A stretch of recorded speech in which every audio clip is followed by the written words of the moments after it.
Aw yeah, Rivers here with Tech Connect, and today I've got a new camera to show you. This is a 360-degree camera that can shoot 30 megapixel stills and 4K video. It's called the Samsung Gear 360. So let's go ahead and take a look and I'll show you how it works. So on the top you've got your shutter button. There's a little teeny display to tell you what mode it's in, and on the side you've got a menu and back button. On the other side, you've got a slot for your battery, a micro SD card that can go at least up to 128 gigabytes.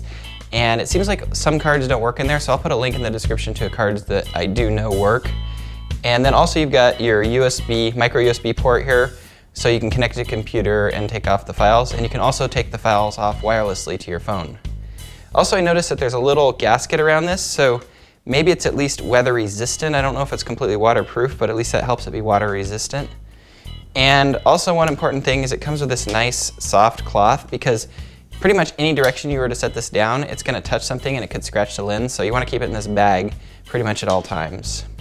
So that's a nice little inclusion. And then it also has this little tripod on the bottom, and this is cool because it's removable and you can put anything that works with a regular standard 1/4-inch tripod thread down here. But this is really nice too, because you don't want the camera to roll like a ball across the table or whatever and scratch up the lenses. So whenever you want to set it down, just put it like that. It works awesome. So let's go ahead and fire it up. So I'm holding down the back button for 3 seconds to turn it on. Then on the phone, I've got the Gear 360 app that I installed on my Galaxy S7 Edge. Once I do that, it's going to try to automatically connect because I've already connected it for the first time. But when you first do it, you want to pair it like a Bluetooth device.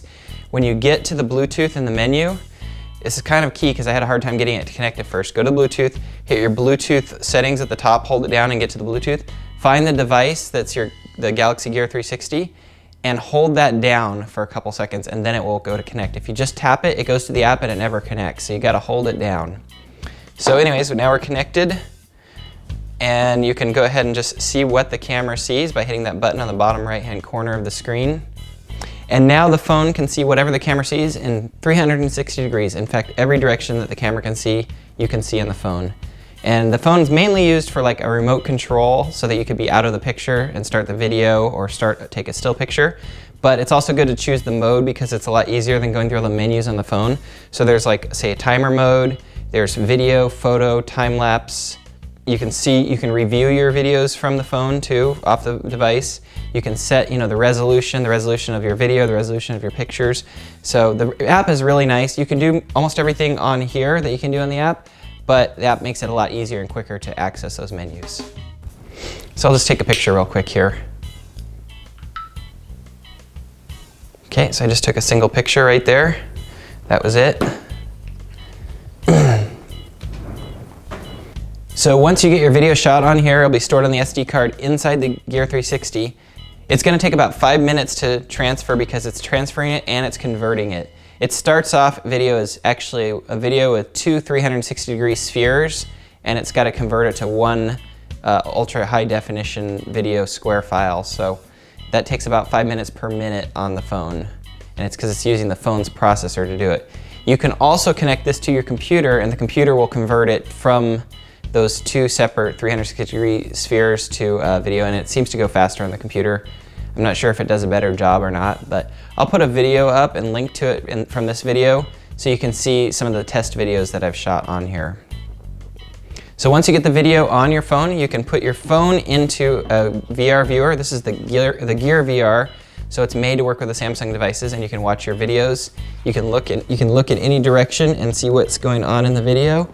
So it's kind of cool because you watch it, like once you watch it going this way, once you watch it going this way, once you watch it going behind you, and it's like a different video every time. And since it's in 4K, it looks pretty clear. Like all the cameras up until this point have been 1080p, except like super expensive custom cameras. So this new one, it looks pretty good in 4K. I mean, it's the best I've seen so far.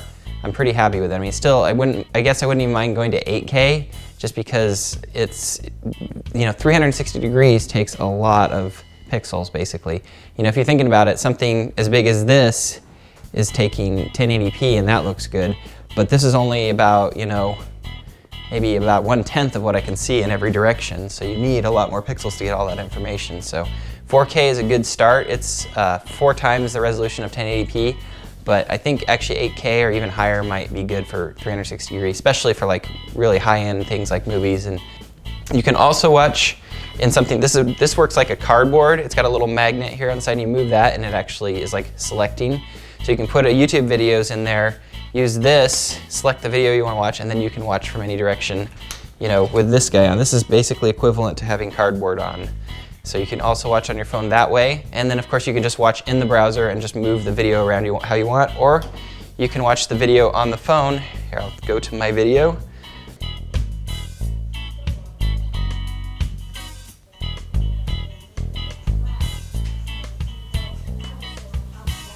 And you can also move it around like this.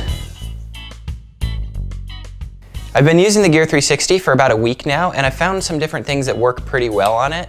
So I put together a separate clip that I'll show you. You can see some of the videos I've taken on it. And it works really good for certain things, like for example, inside of a car, it works awesome. It feels just like you're in the car yourself. You can look in any direction and see what's going on. You can look at the gauges, you can look out the window, you look in the back seat, you can look through the windshield. So it's really good for that. Of course, it's good outside of the car too, so you can see the cityscape as you go by.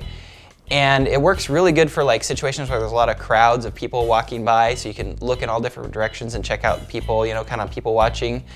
And the thing, I think it doesn't work as good as if you're looking at stuff that's really far away. So if you went to like a national park and you went into say you went to the Grand Canyon, everything looks so far away, it's not really moving, you know, you're just kind of moving like it's a photograph. So that's cool, but I think to me the action is where it's really cool, when stuff's right up close to the camera. And it does a pretty good job, even though it's got two videos that it stitches together to make that to make the video. You don't see much of a seam, although once in a while if somebody walks really close to the camera or something, you'll see that seam.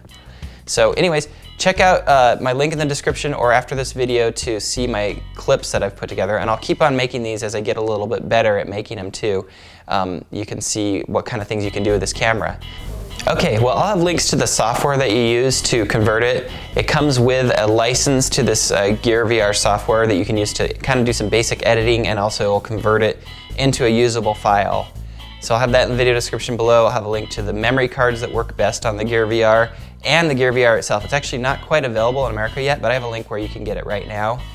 Thanks again for watching, and as always, aloha.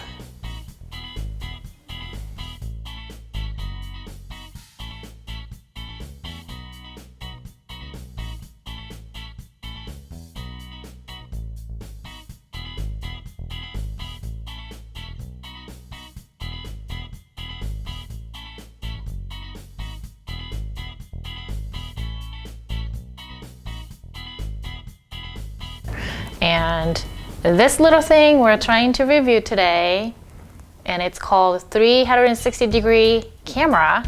I'm not sure how this works. Never tried it before.